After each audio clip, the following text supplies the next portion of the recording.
السلام عليكم ورحمة الله وبركاته. إن الحمد لله نحمده ونستعينه ونستهديه ونستغفره ونعوذ بالله من شرور أنفسنا ومن سيئات أعمالنا.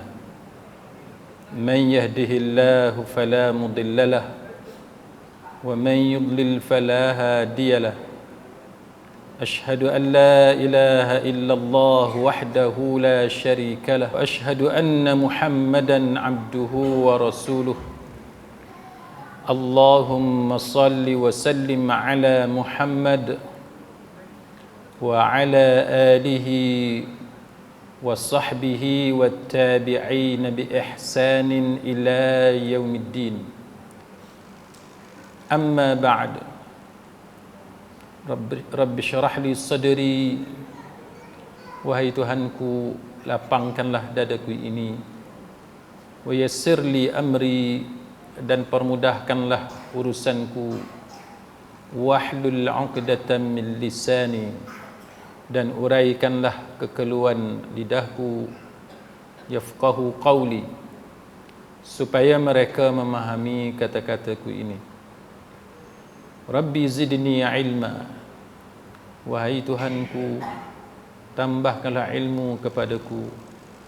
Allahumma faqihna fid din, ya Allah, kurniakan kepada kami kefahaman tentang agama. Wa 'allimna ta'wil, dan ajarkanlah kepada kami ilmu ta'wil.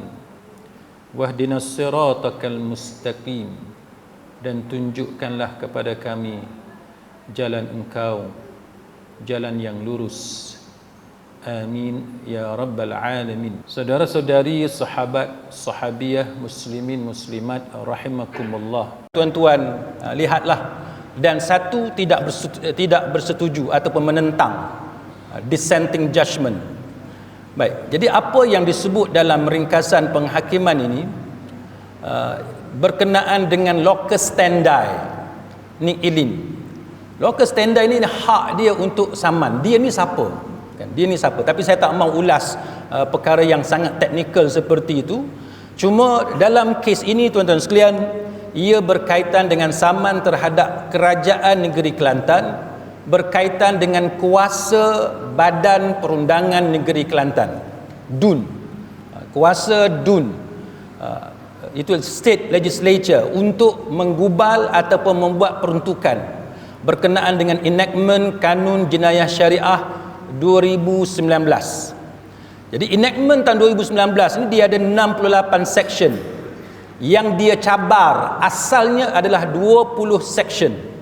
Itu section 5 berkaitan dengan dakwaan palsu, section 11 memusnahkan atau mencemarkan tempat ibadat, Section 13 menjual atau memberikan anak kepada orang bukan Islam atau orang Islam yang keji akhlak dia.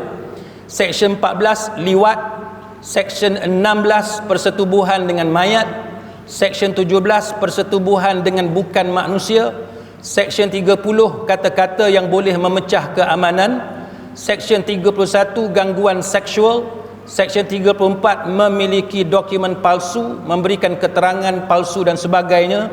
Section 36 apa-apa yang mengkhayalkan. Section 37 tentang judi, dan adalah beberapa kesalahan lain. Baik, maka apa yang berlaku, tuan-tuan sekalian? Competition dalam kes ini, nihil, dia cabar. Dia cabar dengan mengatakan bahawa peruntukan itu adalah tidak sah. Alasannya kerana Dewan Undangan Negeri Kelantan ataupun Badan Perundangan Negeri Kelantan tidak ada kuasa untuk membuat peruntukan tersebut. Jadi antara benda yang sering menjadi perbahasan dalam beberapa hari ini ialah apakah keputusan ini hanya melibatkan negeri Kelantan atau dia ada kesan kepada negeri-negeri lain. Ini antara benda yang menjadi tanda tanya. Baik. Maka isu yang diputuskan oleh Mahkamah Persekutuan ialah sama ada Badan Perundangan Negeri Kelantan ada kuasa ke tidak untuk membuat peruntukan-peruntukan yang kita baca tadi. Dan ini yang menarik tuan-tuan sekalian. Dalam penghakiman ini disebut dengan jelas isu di hadapan kami, maknanya di hadapan yang arif, di hadapan hakim. Dia kata di hadapan kami ini tidak ada kena mengena dengan kedudukan Islam atau mahkamah syariah di negara ini. Ini dia bagi tahu bahawa kes ni, dia kata keputusan yang dia buat ini tak ada kena mengena dengan kedudukan Islam atau mahkamah syariah di negara ini. Sama ada Islam atau mahkamah syariah dipertahankan atau sebaliknya, bukan persoalan di dalam kes ataupun petition ini. Baik.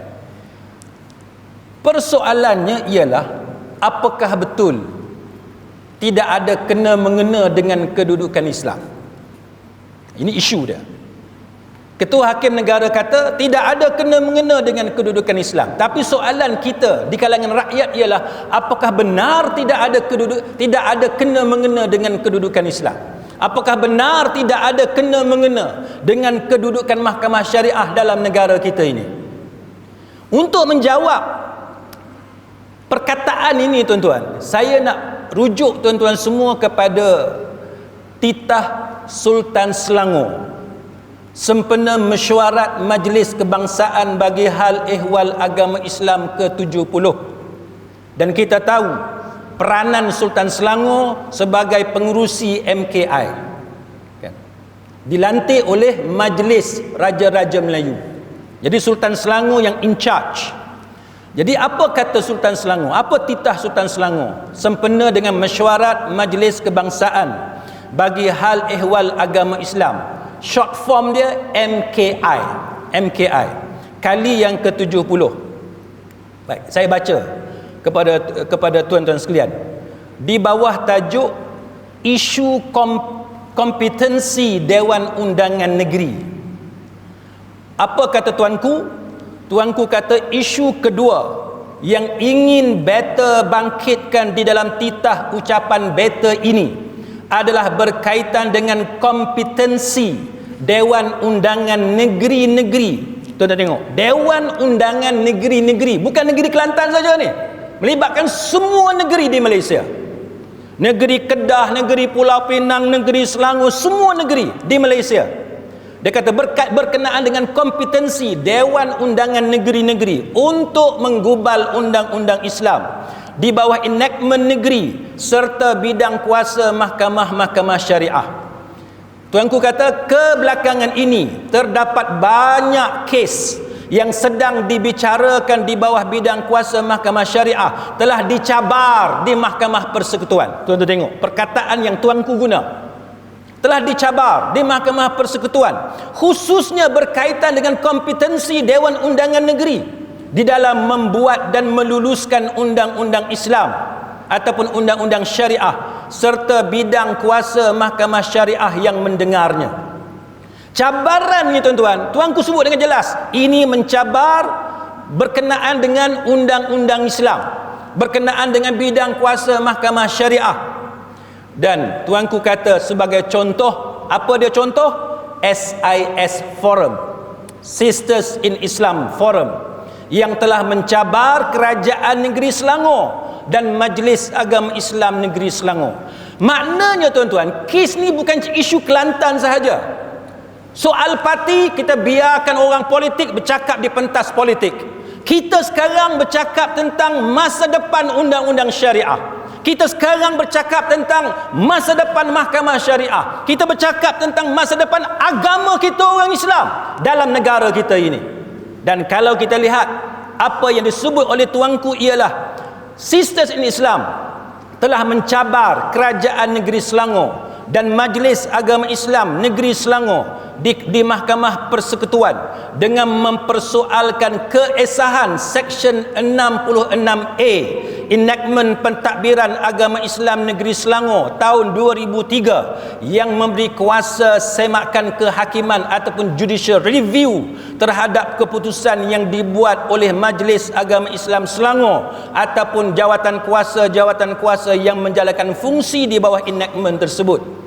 Jadi apa yang sistem in Islam mahu, iaitu untuk memutuskan bahawa Seksyen 66A berkenaan sebagai tidak berperlembagaan, batal dan tidak sah.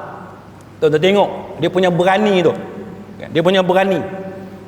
Dan dia kata mahkamah persekutuan dalam keputusannya telah memutuskan bahawa butiran 1 senarai negeri jadual ke-9 perlembagaan persekutuan tidak memberi kuasa kepada badan perundangan negeri untuk membuat undang-undang yang membolehkan mahkamah syariah menjalankan kuasa-kuasa semakan kehakiman. Ianya tidak ada kaitan dengan hukum syarak, tetapi berkaitan dengan kuasa undang-undang awam yang pada prinsipnya terletak di bawah bidang kuasa mahkamah sivil.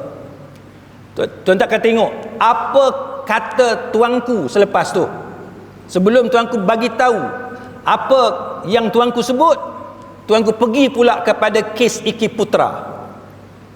Kes Iki Putra yang melawan Kerajaan Negeri Selangor, yang mencabar Seksyen 28 Enactment Jenayah Syariah Selangor 1995, iaitu kesalahan seks di luar tabi'i atas alasan bahawa Dewan Undangan Negeri Selangor tidak kompeten untuk menggubal kesalahan tersebut dan mahkamah syariah tidak ada bidang kuasa untuk membicarakannya.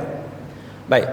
Maka apa yang berlaku tuan-tuan sekalian? Mahkamah Persekutuan kata butiran 1 senarai negeri jadual ke-9 perlembagaan persekutuan walaupun membenarkan Dewan Undangan Negeri untuk menggubal apa-apa undang-undang yang berhubungan dengan kesalahan jenayah syariah yang dilakukan oleh penganut agama Islam, tapi dalam masa yang sama senarai butiran 1 itu memperuntukkan klausa pengecualian yang mana penggubalan undang-undang tersebut tidak termasuk perkara yang telah disenaraikan di dalam senarai persekutuan. Dia bertindan. Dah di persekutuan, maka mahkamah syariah ataupun Dewan Undangan Negeri tak boleh dah buat undang-undang yang sama. Sebab apa? Sebab berlaku pertindanan. Baik. Kemudian tuanku masuk kepada kes Ni Ilin. Apa kata tuanku? Tuanku kata cabaran atas dasar yang sama. Mana tuanku nak bagi tahu benda yang tadi tu sama cerita dia. Benda yang sama. Cabaran atas dasar yang sama difalkan di Mahkamah Persekutuan oleh Ni Ilin untuk membatalkan 20 kesalahan jenayah syariah. Baik. Apa yang tuanku kata?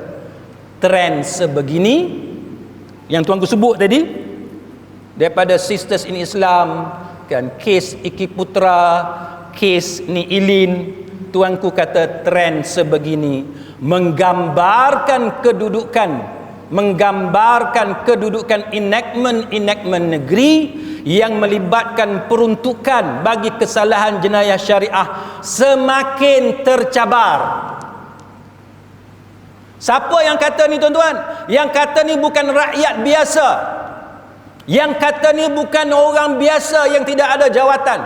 Yang kata ini adalah Sultan Selangor yang mempengerusikan MKI, yang mana fungsi dan peranan MKI ialah untuk menjamin kedudukan Islam dalam negara kita. Dan tuanku sebut trend sebegini menggambarkan kedudukan enactment negeri yang melibatkan peruntukan bagi kesalahan jenayah syariah semakin tercabar, yang sekaligus menjejaskan bidang kuasa mahkamah syariah di negeri-negeri untuk membicarakannya. Ini bukan benda kecil tuan-tuan, ini benda yang serius. Sebab ini disebut dengan titah tuanku sebagai pengerusi MKI bahawa ia menjejaskan bidang kuasa mahkamah syariah. Siapa yang kata bahawa ini tidak menjejaskan bidang kuasa mahkamah syariah, maka perkataan dia bertentangan dengan titah tuanku. Benda yang dia kata itu berbeza dengan apa yang disebut dan dirumuskan oleh tuanku sebagai pengurusi MKI. Ini antara masalah dia. Apakah ini memberi masalah kepada pihak berkuasa agama negeri? Selaku pihak berkuasa yang ada authority untuk mentadbir agama kita dalam negara kita. Tuanku kata better difahamkan. Ini titah tuanku. Better difahamkan. Pihak berkuasa agama di peringkat negeri menghadapi kesukaran untuk mendapatkan keputusan mahkamah yang memihak kepada tafsiran yang dikehendaki dalam keadaan peruntukan di dalam perlembagaan persekutuan yang sedia termaktub ketika ini. Apa maksud dia?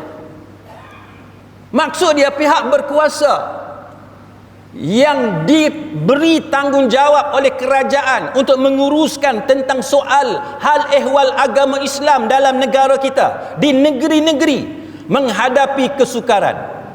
Bila disebut, tuanku sebut menghadapi kesukaran, maknanya apa? Maknanya bahawa kedudukan institusi agama kita, kedudukan mahkamah syariah, kedudukan undang-undang syariah menghadapi kesukaran.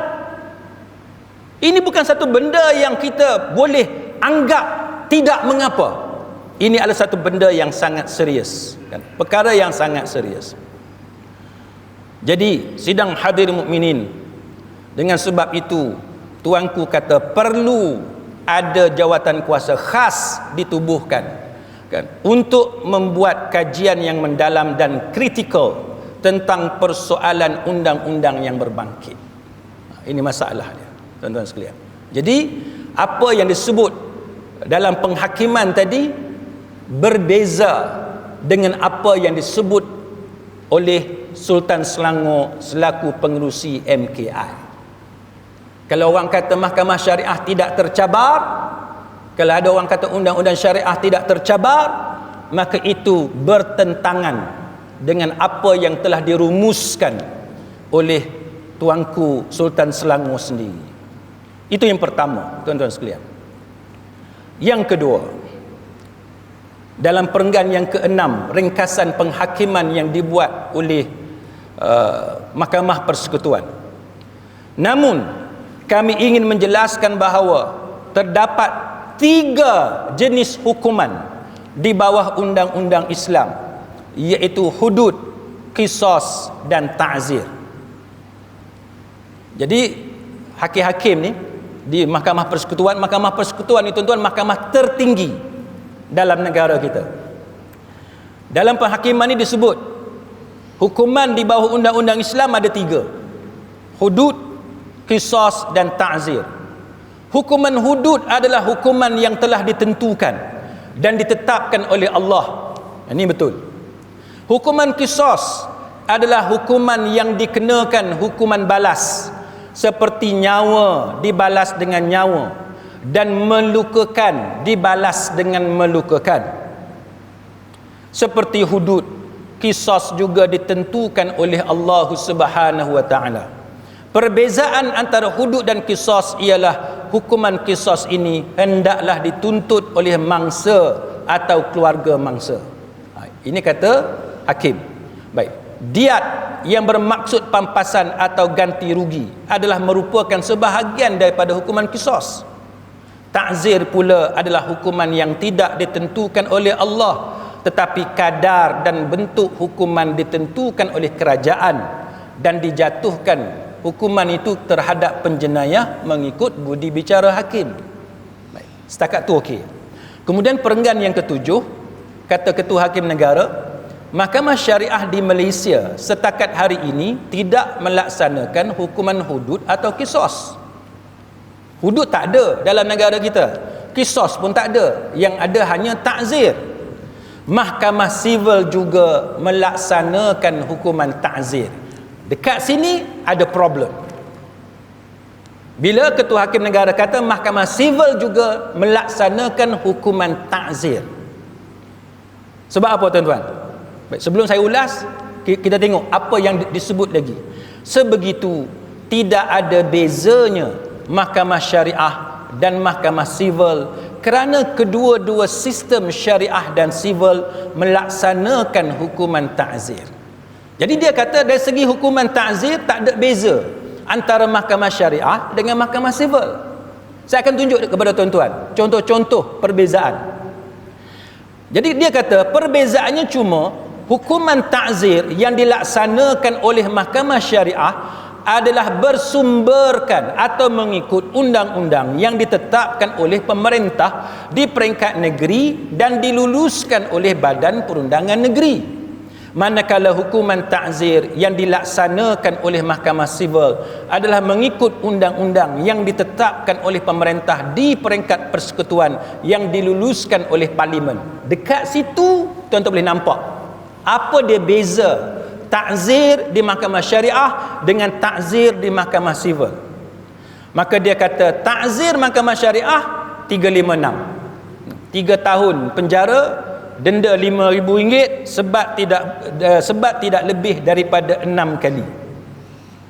Maka dia kata pihak yang mencabar dan mahkamah sivil tidak boleh dikatakan menentang Allah, kerana undang-undang yang dicabar itu bukan yang ditentukan atau ditetapkan oleh Allah, tetapi oleh badan perundangan negeri. Jadi pihak yang mencabar dan mahkamah sivil tidak boleh dikatakan menentang Allah. Pasal apa? Kerana undang-undang yang dicabar itu bukan yang ditentukan atau ditetapkan oleh Allah, tapi oleh badan perundangan negeri. Maka dia kata tidak timbul soal mahkamah sivil tidak mempertahankan kedudukan agama Islam atau tidak memperkasakan mahkamah syariah. Sekarang saya nak bagi tahu kepada tuan-tuan, hukuman ta'zir betul budi bicara pemerintah. Mahkamah syariah pun sama, mahkamah sivil pun sama. Tapi kalau tuan-tuan tengok sebagaimana yang disebut oleh Ketua Hakim Negara sendiri, bahawa ada perbezaan antara hukuman itu di peringkat DUN dengan di peringkat parlimen. Di mahkamah syariah tuan-tuan, the sources of law, sumber undang-undang itu apa? Walaupun dia ta'zir, tapi sumber dia adalah Al-Quran dan As-Sunnah beserta dengan perakuan fuqaha yang muktabar, para ulama, ijtihad para ulama. Dan benda ni tuan-tuan, the sources of law yang macam ni tidak ada di mahkamah sivil. Ini perbezaan yang ketara di antara the sources of law, sumber undang-undang di mahkamah syariah dengan sumber undang-undang di mahkamah sivil. Sebab tu bila tuan-tuan baca alasan penghakiman di mahkamah sivil, tidak ada Quran yang dirujuk, tidak ada sunnah atau hadis Nabi yang dirujuk, dan tidak ada ijtihad para ulama yang dirujuk. Berbeza di mahkamah syariah, hakim mahkamah syariah akan memulakan rujukan kepada ayat Quran, akan merujuk kepada hadis-hadis Nabi sallallahu alaihi wasallam, dan yang ketiganya fatwa dan juga ijtihad para ulama. Sekarang saya nak tanya tuan-tuan, yang mana yang dikatakan mempertahankan kedudukan Islam dan memperkasakan undang-undang syariah? Apa yang diamalkan di mahkamah syariah atau apa yang diamalkan di mahkamah sivil? Mahkamah yang merujuk kepada undang-undang Islam lah yang memperkasakan undang-undang syariah.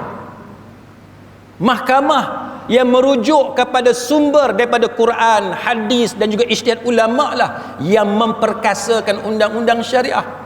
Jadi jikalau kesalahan-kesalahan tadi 20 ataupun 16 apa semua itu dipindahkan ataupun tidak boleh, tidak ada bidang kuasa untuk dibuat, digubal di peringkat Dewan Undangan Negeri, ianya ada di peringkat persekutuan, maka ini telah menyebabkan kedudukan mahkamah syariah itu telah diambil sebahagian daripada apa yang dia ada. Baik, saya bagi contoh dekat tuan-tuan sekalian. Di antara apa yang disebut di dalam kes tersebut ialah berkenaan dengan kesalahan-kesalahan tadi. Tuan-tuan tengok judi sebagai contoh. Judi, ta'rif judi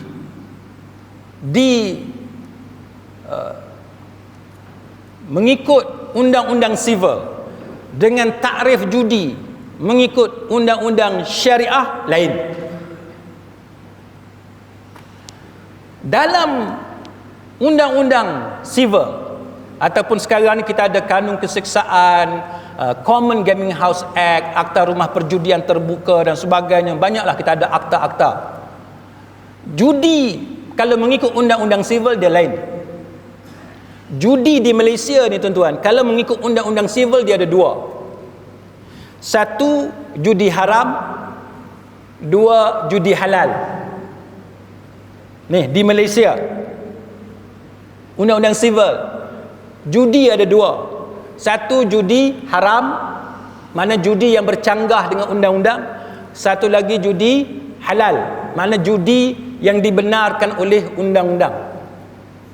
Tuan-tuan akan tanya, ada ke ustaz judi halal? Bukan halal mengikut agama, halal mengikut takrif undang-undang negara kita. Tuan-tuan nak tahu ada ataupun tidak, tuan-tuan tengok ada berapa banyak premis judi dalam negara kita yang dibenarkan dan dilesenkan. Tuan-tuan naik genting, tuan-tuan tengok kat situ ada di genting. Tuan-tuan pergi kat kedai-kedai, tuan-tuan akan tengok ada Sport Toto, Magnum, Pan Malaysian Pool. Itu semua judi halal. Bukan judi halal mengikut agama, tapi halal mengikut undang-undang yang diberi lesen. Tapi judi tuan-tuan, kalau mengikut takrif agama kita, tidak ada judi halal dengan judi haram. Judi semua haram. Ini contoh paling mudah yang saya boleh bagi kepada tuan-tuan, gambaran kenapa kita berebut bidang kuasa.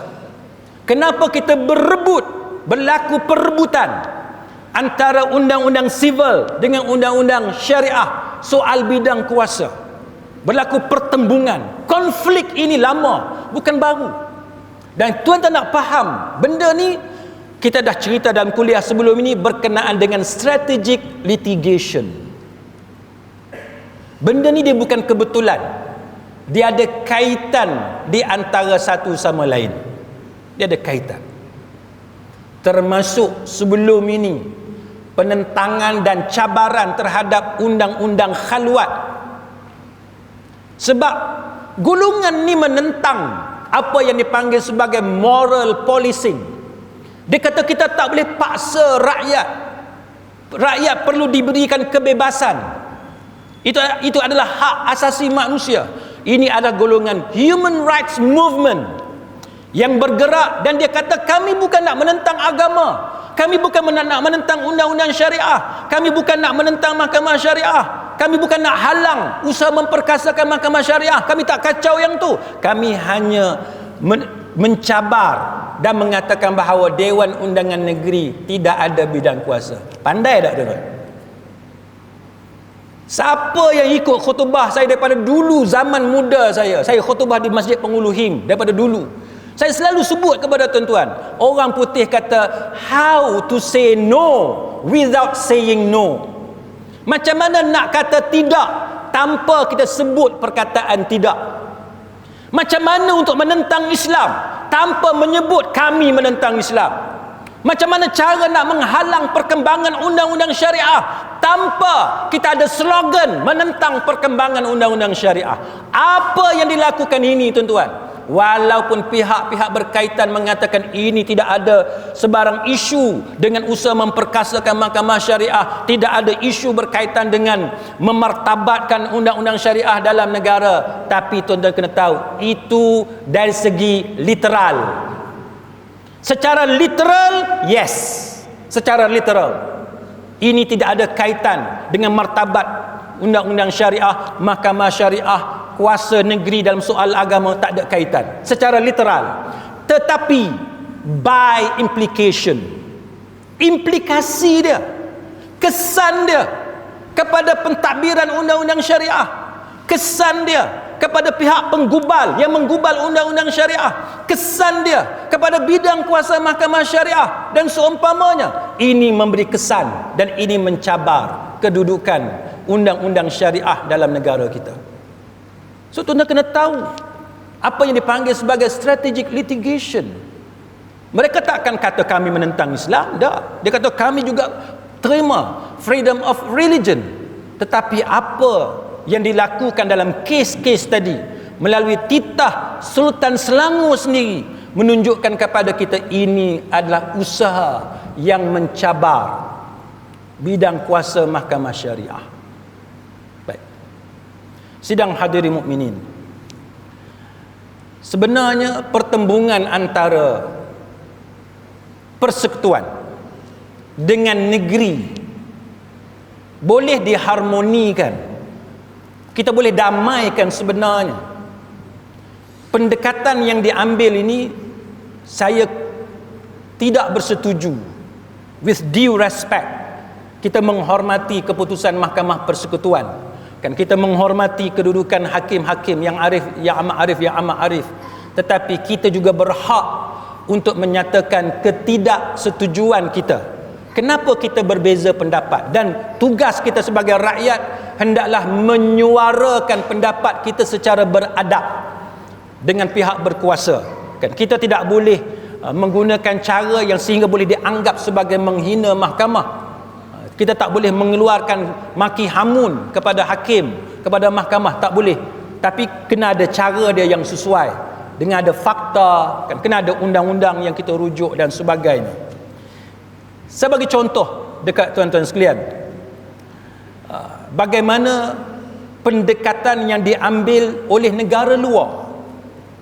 Ini contoh bagaimana approach negara luar dalam menangani perbezaan bidang kuasa bila berlaku konflik pertembungan antara kerajaan persekutuan dengan kerajaan negeri, antara federal dengan state. Macam mana nak selesaikan?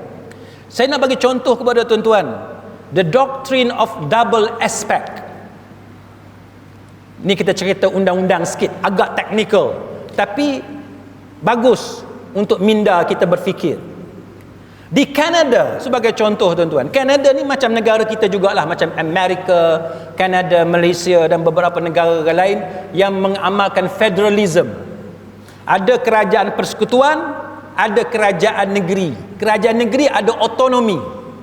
Macam kita di Malaysia, negeri ada otonomi dalam bab agama. Soal agama termasuk undang-undang syariah yang tu diberikan kepada negeri. Kerajaan persekutuan tak masuk campur. Itu negeri. Tapi di semua negara-negara ni tuan-tuan, Amerika, Kanada, Malaysia dan sebagainya yang mengamalkan federalism ini, memang ada konflik, bertembung antara persekutuan dengan negeri.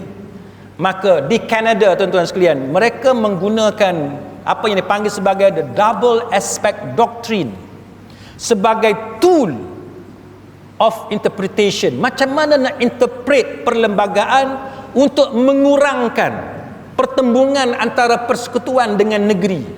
Kita nak damaikan, kita nak mengharmonikan antara persekutuan dengan negeri. Baik. Maka apa yang disebut sebagai contoh tuan-tuan sekalian, dia kata bahawa pendekatan yang digunakan di Kanada ini, dia kata to ensure the protection of provincial autonomy. Dia nak jamin perlindungan otonomi yang diberi kepada negeri. The court must be satisfied that there is a compelling interest in enacting rules over the federal matters which interact with provincial ones, and that multiplicity of aspect is real and not merely nominal. Jadi pendekatan dia tuan-tuan, bila ada pertembungan antara pusat ataupun persekutuan dengan negeri, kita tengok kenapa berbeza. Sebab aspek berbeza, sumber undang-undang berbeza, kan, nature dia berbeza. Maka yang ni kita kena ambil kira. Contoh, zina di peringkat undang-undang civil, dalam undang-undang civil dalam negara kita, tuan-tuan cari dalam kanun keseksaan, penal code, apakah zina ni suatu kesalahan? Zina satu kesalahan tak? Tidak. Tak pernah ada tuan-tuan. Orang berzina suka sama suka kena charge di mahkamah civil. Tak pernah. Tetapi kalau melacurkan diri dan hidup di atas hasil pelacuran, maka yang tu satu kesalahan di sisi kanun keseksaan, undang-undang sivil. Dia lain. Di peringkat undang-undang syariah dan di peringkat negeri, Kedah, Pulau Pinang, Selangor, wilayah persekutuan semua, zina adalah suatu jenayah. Nampak tak? Zina adalah suatu jenayah. Ni tuan-tuan tengok yang terbaru ni. Apa daddy? Sebutlah sugar daddy ke apa ke, hak penting bapa ayam. Hak tu hak penting. Ni semua bagi nama sedap. Apa daddy, semua daddy. Sampai jumpa dengan daddy ni tuan-tuan, yang perempuan pakat nak ambil gambar tuan-tuan. Hak perempuan ni nak ambil gambar dengan daddy tu. Ni gila ke apa ni? Tuan-tuan boleh bayang tak? Nama ni tuan-tuan, jangan kita beautifykan dia. Jangan kita bagi cantik kat dia. Jahat-jahat lah. Sebab tu babi, nama dia babi. Tuan-tuan tahu tak babi? Babi dia tak, kita tak guna nama cantik dekat babi. Sebab tu saya tak setuju babi ganti dengan khinzir. Bagi cantik. Khinzir bahasa Arab. Babi juga sama.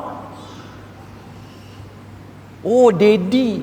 Jumpa dengan daddy, pakat ambil gambar. Yang ambil gambar ni perempuan-perempuan. Tuan-tuan tahu daddy tu apa? Tak kira lah apa istilah sugar daddy ke apa ke. Yang daddy tu apa tuan-tuan? Tu bapa ayam. Bapa ayam ni apa dia? Yang duk jaga, yang duk hidup atas hasil pelacuran. Siapa yang melacurkan diri? Perempuan yang melacurkan diri.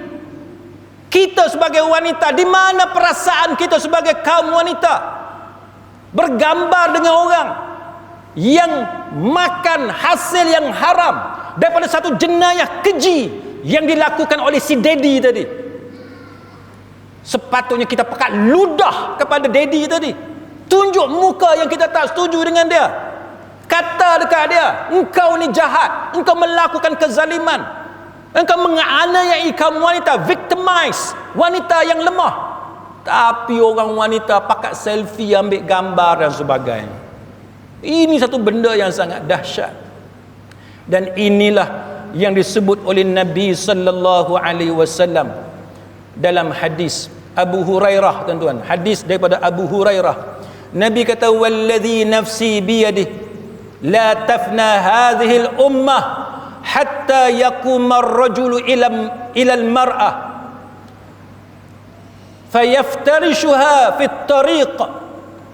Nabi kata, "Walladhi nafsi biyadihi," demi Tuhan yang jiwaku berada di tangannya, tidak akan hancur umat ini sehingga kaum lelaki mendatangi kaum wanita lalu menggaulinya di jalan. Orang yang paling baik di antara mereka berkata, seandainya engkau tutup di belakang dinding tembok ini. Imam Qurtubi bila dia ulas hadis-hadis yang macam ni tuan-tuan, cerita pasal bermaharaja lelanya zina, merebaknya zina dan sebagainya, apa kata Imam Qurtubi rahimahullahu ta'ala? Dia kata bahawa hadis tadi adalah tanda daripada tanda-tanda kenabian, kerana Nabi telah mengkhabarkan perkara yang akan terjadi, dan perkara itu pun telah terjadi pada masa sekarang ini. Kata Imam Qurtubi, zaman dia pun dah berlaku. Zaman dia. Zina ni orang tak malu dah. Orang tak malu. Maka inilah contoh kebodohan dan kerosakan yang berlaku kepada manusia. Jadi sidang hadirin mukminin, sebagai kesimpulan kepada apa yang kita bincang ini tuan-tuan sekalian, maka kita kena faham bahawa isu ini sama ada sedikit ataupun banyak, dia menjejaskan proses dan usaha kita untuk mendaulatkan undang-undang syariah. Dan perlu dilakukan sesuatu untuk memperbaiki keadaan ini. Antaranya ialah meminda perlembagaan negara. Dan kita berharap supaya pihak berkuasa, tak kiralah siapa yang menjadi kerajaan, walaupun negara kita kebelakangan ini tempoh kerajaan itu sangat pendek, tetapi sesiapa sahaja yang menjadi kerajaan, menjadi ahli parlimen yang ada jawatan dan seumpamanya, gunalah jawatan yang ada itu untuk meninggikan kalimah Allah Subhanahu wa taala di atas muka bumi.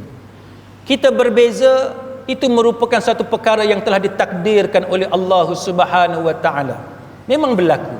Cuma hendaklah kita menggunakan perbezaan yang ada di antara kita ini untuk saling melengkapi di antara satu sama lain. Dan usaha ini tuan-tuan sekalian sebenarnya dah ada sejak zaman almarhum Profesor Tan Sri Ahmad Ibrahim, yang merupakan guru saya semasa saya di tahun 1 UIA.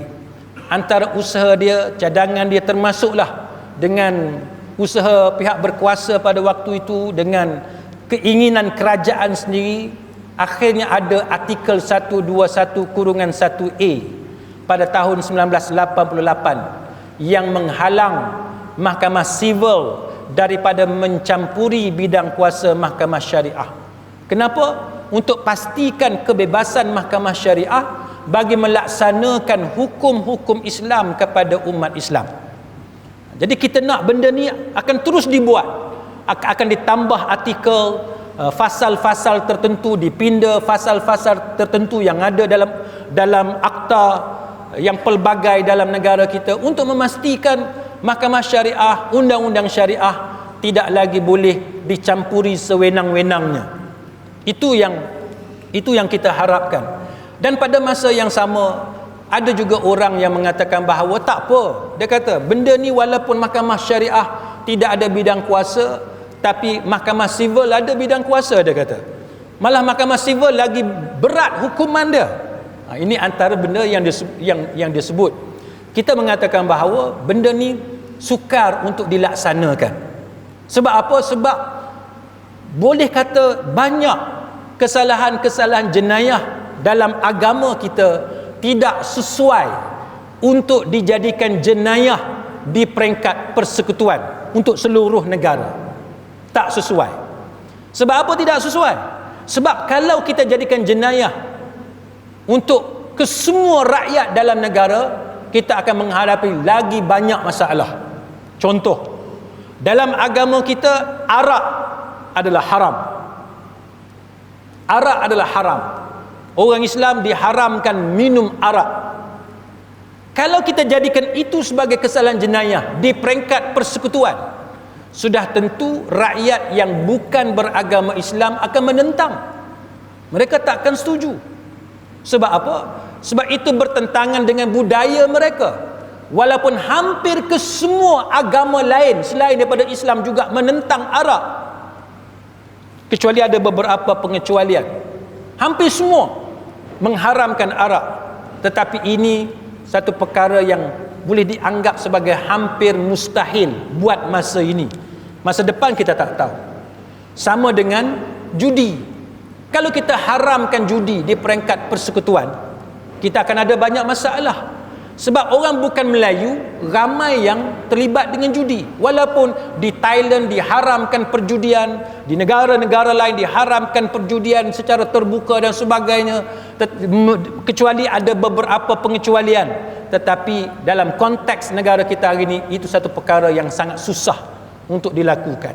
Maka buat masa ini tuan-tuan sekalian, lebih baik kesalahan jenayah syariah itu kita fokus, beri bidang kuasa itu kepada Mahkamah Syariah supaya kita boleh regulate, kita boleh buat peraturan, kita boleh buat undang-undang untuk orang Islam, supaya orang Islam boleh hidup dengan cara mematuhi ajaran agama Allah Subhanahu wa taala. Sekadar itu, mudah-mudahan Allah taala menolong kita untuk memperkasakan undang-undang syariah yang kita cintai, dan kita menyeru kepada para pemimpin kita, kepada ahli-ahli politik tanpa mengira parti politik, untuk sama-sama kita saling berganding bahu untuk menguatkan agama Allah Subhanahu wa taala insya-Allah. Wallahu a'lam. Aqul qawli hadza wa astaghfirullahal azim li wa lakum.